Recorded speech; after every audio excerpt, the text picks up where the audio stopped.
And welcome to another episode of Copy That. My name is Dan Portnoy. Thanks for listening.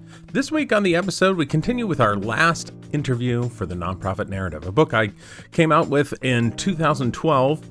It's a framework for nonprofits to help them raise money and communicate better, tell a better story. Along with these interviews is an updated edition of the book that just came out last month and a 41-page PDF downloadable workbook that's available free at portnoymediagroup.com/resources, or I'll just put it in the show notes so you don't have to worry about it. Today we talk with Mike Rusch. He's the CEO of PureCharity.org, and they do a great amount of work, and Mike is seriously one of the most strategic, creative thinkers in my whole sphere. I really like the guy. He's a phenomenal human, but he also is very willing and very capable of helping people and nonprofits as they move to tell a great story and raise more money. And his company, Pure Charity, brings the tools to make that possible. So it's really a neat thing to have him with us today. So let's get into it with Mike.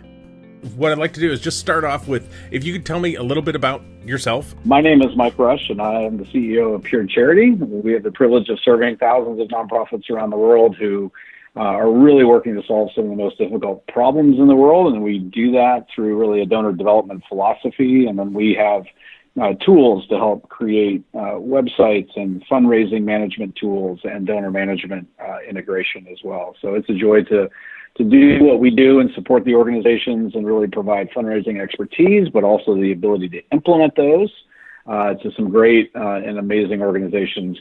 So we say we walk behind giants and support some incredible organizations, incredible leaders who are doing some amazing work in the world. So that's who we are. Great. Well, Mike, I think that you are one of the more creative thinkers I think that I know in my whole sphere. So I was very thrilled when you started talking to me about my book so many years ago. And so it's overly kind. Well, I really appreciate it. But can you tell me a little bit, when you first, picked it up, because I talked with Angie Albright yesterday, and she even mentioned you turning her onto the book way back when. Was there anything specific that you just said, I like this, or what was it that made you recommend it? Yeah, Dan, I appreciate that. That's overly kind. I think you were ahead of this whole idea of nonprofits being able to tell a story that really mattered. I think you were ahead of all that before it was cool, to say the least. And I think for me, it was a really eye-opening, viewpoint that hey, we are telling stories in this world that matter, and that the nonprofit world really, frankly, wasn't the greatest at it, or holistically wasn't the greatest at it. And so not only in this idea of telling a story in a way that connected with people, really the way we're kind of ingrained to hear stories, the way just our human emotions are formed and shaped by story, and not just kind of that, but to be able to step into that and say, hey, here's some organizations who are doing incredible works for good in the world, who have incredible stories to tell, but to really start to form and reshape how they approach story, how they approach telling their own stories, and how to really do that in the most effective way, to just both acknowledge the impact that they're having, to acknowledge the donors who are the heroes of those stories, who have really made it possible for those organizations to do that work, but then also think about it in a really a holistic way that can last for a campaign, or it can last for the lifetime of an organization. And I think your work so many years ago, early on, was just a incredible template, really a new formative idea and thought that allowed people and gave them a framework by which they could start to really understand who they were, understand what they were doing, and to be able to communicate that in a way to really move their missions and their impact forward. So I just think early innovation in that space of creating those frameworks was so, to me, so concrete and so tangible to really not only work in the organizations that I work in, but also as a guide to be able to hand that book to other nonprofits and say, if you don't know where to start, or you're not sure read Dan's book, because he's going to give you not only the philosophical view of story and the human emotion, but he's also going to give you some real tangible ways to enact that. Oh, that's fantastic. Thank you. That's great. That's great. Wow. Well, it's all true. It's all true. Well, it's funny because I was saying that like when the book first came out, I was given a real hard time because it was so small. People were like, "This is a dinky little book," and I was like, "Well, do you want to read all day, or do you just want to learn stuff and then go do it?" With what you're doing now in Pure Charity, because obviously, I mean, you guys are very story centric. I feel like in not only what you're in your encouragement to other nonprofits, but also in what you're doing in being the backbone for a lot of what people are doing in terms of receiving their donations and making it really easy for them to receive them. Sure. Has that made a big difference for you and what you've been doing? I think the one maybe context that I would add, that maybe you could kind of look at it from this perspective as well too, is I think after 6+ years working with nonprofits around fundraising, like these nonprofits come to us with a fundraising problem. I need to raise more money, or I'm missing this donor segment, or I can't understand how to do retention. Well, I think what we've learned over time is that those fundraising problems they bring to us are actually the symptom. They're not the problem. They're the symptom. It doesn't take us very long, but we can trace those symptoms upstream.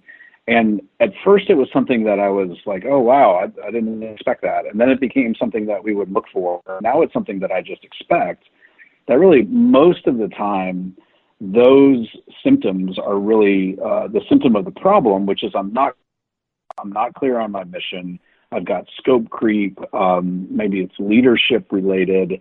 But all of that, in my opinion, I think is encapsulated within how do we understand our own roles in the story of our nonprofit, in the story of our culture, in the story of the problem that we're trying to solve. And so, we think this is a great place. Like, if you're struggling with the vision and mission of your organization, or maybe you're not as clear as you once were about how that's practically working itself out, the nonprofit narrative is a great way to really recast the vision and mission of your organization through this lens of story in a way that actually has the ability to fix so many downstream symptoms. And if you're telling story well and telling the story of impact and telling it from a position of how other people can get involved, typically your fundraising success is going to be markedly improved. And so I think it's also a great thing to do and to use as a resource for a starting point for really strategy or revisioning or remissioning or recasting what you're doing in a way that really brings that whole team onto the same page, which sometimes is the hardest thing to do. And so I think your book has really given a language and a framework to enter into that space as well. And so as we work with thousands of nonprofits, if they're struggling in that area, or we can find that messaging or story or just not being clear in your vision, this is a great resource for them to dig into it. Oh, well, that is I think overly kind, but thank you. I 100% agree with the symptom. And I appreciate your time. You bet. Enjoy, my friend. We'll talk soon. And that's our episode for today. Big thanks to Mike Rusch. Check out purecharity.org. And if you're a nonprofit in the market looking for fundraising tools, etc., they do a lot of neat things, and you should check them out. Also, just a heads up, as well as there's a whole bunch of resources that you can get that are associated with the nonprofit narrative, which is great, and you should go check it out, portnoymediagroup.com. There's also some resources on my website on how you can up your email game with a welcome series, how to do some end-of-year email that will make your donors, be tied into what you're doing and help your kind of finish strong for your year. So we're almost there. Grab these resources. They're free right now, and you can get them. And the last thing is to let you know that I have created a new video course around Giving Tuesday and what to do for the Black Friday for nonprofits. And it's just a quick video course. It's not a lot of time. I'm not a big fan of wasting people's time with a whole lot of fluff. It's just, this is what to do. There's some downloadable pieces, an editorial calendar, and some strategy on specifically how to deal with that. So if you're a nonprofit that is in that $1 million range, maybe a little more, a little less, and you're trying to figure out what to do for Giving Tuesday, this course is for you. So I'll put some information down in the show notes and you can grab it.